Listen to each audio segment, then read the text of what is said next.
നാളുകൾ കടന്നുപോയി. ഒന്നും സംഭവിക്കാത്ത മട്ടിൽ മച്ചുനിയൻ കുട്ടി നമ്പർ കടവാങ്കോട് തറവാടിൽ വന്നും പോയുമിരുന്നു. അച്ഛനില്ലെങ്കിലും എന്തിനും പോന്ന 12 ആങ്ങളമാർ ഉണ്ടെന്ന നിലയിൽ മാക്കം ധന്യയായിരുന്നു.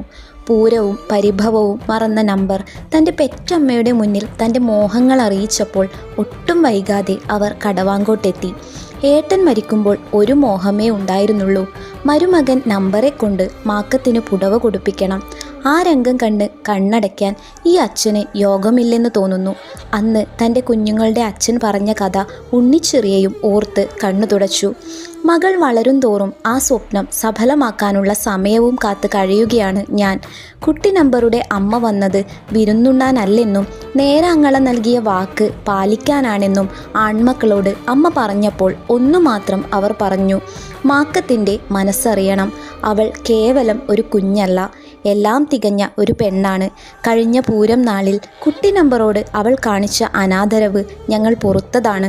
ഒരാൺതരിയോട് പെരുമാറേണ്ട മര്യാദയും ബഹുമാനവും അവൾ അന്നു മറന്നു. അച്ഛനെ ഓർത്ത് ഞങ്ങൾ ആരും മിണ്ടിയില്ലെന്നേയുള്ളൂ. കുട്ടി നമ്പർ ഞങ്ങൾ കന്യനല്ല.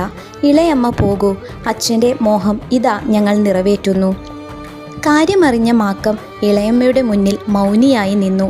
താൻ ചെയ്ത തെറ്റിന് പ്രായശ്ചിത്വം അതിത്ര പെട്ടെന്ന് നടക്കുമെന്ന് കരുതിയതല്ല. അമ്മേ, കാവിലമ്മേ, കനിയൂ, എല്ലാം മംഗളമാക്കൂ.